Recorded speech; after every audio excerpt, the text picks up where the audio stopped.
J'ai passé 20 ans en ayant coupé les ponts avec mon père et je me suis réconciliée avec lui assez récemment. Dans cette vidéo, j'ai envie de te partager les étapes que j'ai traversées. Après, c'est mon chemin personnel, mais peut-être que ça pourra t'inspirer parce que je reçois régulièrement des gens en séance et elles me parlent de leur histoire familiale. Je constate que ça arrive plus souvent qu'on ne pourrait le croire, en tout cas que j'aurais pu le croire, que des gens s'éloignent de leurs parents, qui aient une relation houleuse, difficile avec un de leurs parents ou même parfois les deux. Et donc je me dis que c'est un sujet qui est important. Alors attention, bien sûr ce n'est pas du tout obligé de se réconcilier avec une personne parce que c'est une personne de sa famille. C'est pas du tout ce que je veux dire. Si un membre de la famille est dangereux pour sa santé physique ou mentale, eh bien ça peut être le choix juste d'en rester éloigné. C'est important d'utiliser vraiment son discernement, son ressenti aussi par rapport à ça, et chaque situation est différente.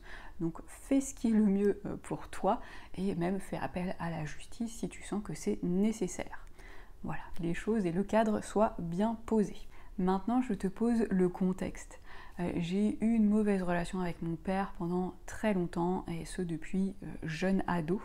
Mes parents ont divorcé quand j'étais seulement une enfant. Mon père n'est pas fondamentalement une mauvaise personne, c'est pas du tout ce que je veux dire, mais il a lui-même eu une enfance difficile, même si ça n'excuse pas forcément ses actes ou ses mots, et il savait pas en tout cas appréhender ses émotions, ça c'était très clair, et donc c'était quelqu'un qui était très en colère et qui le faisait sortir en permanence contre un peu tout et n'importe quoi. Et donc moi j'ai grandi en ayant très peur de lui. Très peur de lui, on avait beaucoup de mal à se comprendre, c'était une personne aussi assez autoritaire qui me disait que je devais toujours lui obéir et je n'osais pas du tout le contredire vu que j'avais trop peur. Et puis j'ai eu une mauvaise relation aussi avec sa nouvelle compagne, ma belle-mère.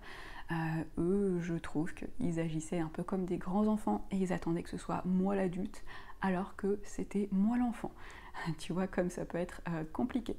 Donc j'ai vécu des moments très difficiles, notamment adolescente, avec eux, et surtout ça a eu un gros impact sur ma confiance, mon estime de moi-même, mon sentiment de valeur et mes interactions avec les autres. Et puis le temps a passé et un jour, quand j'ai eu 19 ans, j'ai osé le contredire sur un sujet. Je t'épargne les détails et là ça s'est très mal passé. Il est parti dans une colère noire, il nous a mis en danger, et il a été un peu violent et j'ai coupé les ponts avec lui suite à ça. Là je me suis dit que c'était terminé, que je n'en voulais plus. Donc voilà, il a continué à me contacter par la suite pendant de très nombreuses années. Il n'a jamais vraiment arrêté et moi je n'ai jamais répondu. Et pourtant, il y a beaucoup de personnes qui m'ont dit que je devais me réconcilier avec lui puisque c'était mon père, c'est comme ça que ça devait être, j'allais pas rester fâchée contre lui toute ma vie, etc. Je l'ai beaucoup entendu et je ne l'ai jamais écouté. Je ne l'ai jamais écouté et aujourd'hui, je m'en remercie vraiment. Je crois que si on doit se réconcilier avec quelqu'un, que ce soit un membre de notre famille ou autre d'ailleurs, eh bien, c'est important que ça vienne vraiment de nous et pas d'une pression sociale extérieure. Sinon, eh bien, la nouvelle relation, la relation reconstruite, elle est basée sous une forme de contrainte, de chantage et pas un véritable élan d'intérieur, un élan personnel, même un élan du cœur. Donc voilà, écoute-toi par rapport à ça, en tout cas, ce serait vraiment mon conseil là-dessus. Ensuite, j'ai aussi fait traverser beaucoup de séances thérapeutiques et j'ai envie de te parler de quelques méthodes et en quoi elles m'ont aidée. En premier lieu, ce sont les cercles de pardon qui m'ont beaucoup aidée. J'ai été à plusieurs cercles et ça m'a aidé déjà à regagner confiance en les autres de manière générale, voir la beauté dans les gens à une époque où en tout cas je l'avais un peu perdue, et cette expérience avec mon père y a participé, mais pas que. Puis ça m'a permis aussi de regagner confiance plus précisément en les hommes. Je me souviens de certains cercles de pardon où il s'est passé quelque chose de très fort avec des hommes que je connaissais absolument pas, mais qui m'ont énormément aidée. Et puis ça m'a permis de relâcher des fardeaux de colère, de culpabilité, de honte qui m'ont fait beaucoup de bien. Ensuite, c'est le Theta Healing qui m'a beaucoup aidé également, les séances de Theta Healing qui m'ont permis de travailler sur ma confiance en moi, mon estime de moi, de la reconstruire, l'amour, le sentiment de valeur, la capacité aussi à être visible d'autrui sans me sentir en danger, donc travailler aussi sur mes peurs. Tout ça, le Theta Healing m'y a beaucoup aidé. Et en dernier lieu, eh bien, ce sont les constellations familiales et systémiques.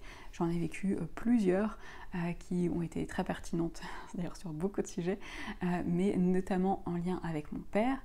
J'ai travaillé donc sur ma relation, je dirais, difficile aux hommes plus globalement, et puis sur la violence qui, en tout cas moi, a pu être là, présente dans ma famille, aussi dans les générations précédentes, et qui a ruisselé jusqu'à moi. Et donc j'ai pu vivre des constellations, pour te donner quelques exemples, sur ma relation déjà à moi, entre mon père et ma mère, parce que quand ils se sont séparés, je t'ai dit, j'étais qu'une enfant, donc je ne pouvais pas comprendre ce qui se passait dans leur couple. C'était bien normal, mais aujourd'hui d'avoir pu voir ce qui s'est joué dans une constellation à un âge adulte, ça m'a permis de me sentir beaucoup plus en paix, avoir beaucoup plus de recul sur la situation. On a vécu une autre sur mes interactions entre moi, mon père, ma belle-mère, et aussi quelque chose dans leur histoire à eux, qui a eu un grand impact sur notre histoire ensemble. Ça aussi, ça a été très libérateur. Et puis également une constellation sur plus au niveau de mes grands-parents, donc mes grands-parents paternels, bien entendu, la relation entre ma grand-mère et les hommes, qui était très difficile, et elle a vécu beaucoup de choses en lien avec, en tout cas, ce sujet. Et du coup, toutes ces constellations-là se sont assemblées, m'ont permis de faire un chemin petit à petit. Je ne suis pas en train de dire qu'il faut en vivre exactement les mêmes, exactement ce nombre-là. Chaque constellation est différente selon le vécu de chacun. C'est juste pour te donner quelques exemples et rendre ça un petit peu plus concret. En tout cas, sache que pour la suite, après le cercle de pardon et après le Theta Healing, eh bien, j'ai pu recontacter mon père. On a une longue conversation déjà téléphonique, pour moi c'est déjà énorme, où on a une conversation très sérieuse, pas facile. On s'est dit, nos vérités, et ça a été extrêmement bénéfique. Et ça m'a énormément soulagée. Et c'était un grand pas dans la réconciliation entre nous. Mais je me sentais pas encore prête à le revoir complètement. Il y avait encore quelque chose qui bloquait à l'intérieur de moi.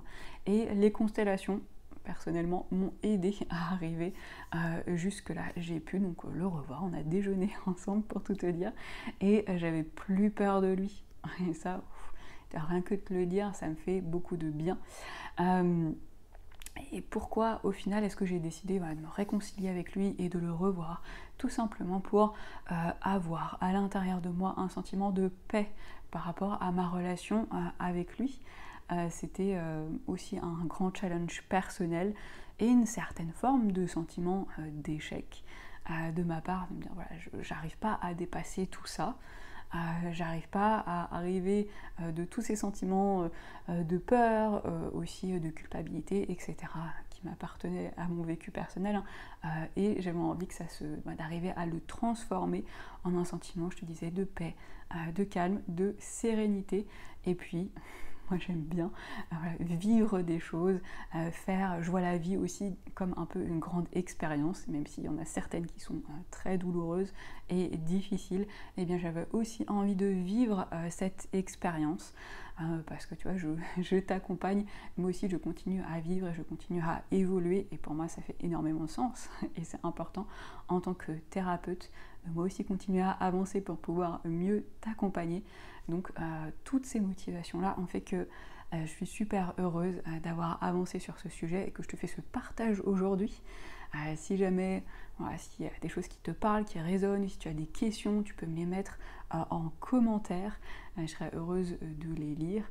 Et en tout cas, je te souhaite, toi, le meilleur dans ta famille. Si tu as envie de vivre une séance aussi ensemble ou un atelier de constellation, tu as toutes les infos sur mon site internet melissarivet.com. Toutes les infos sont aussi dans la description de cette vidéo. Je te souhaite une très belle journée. À bientôt.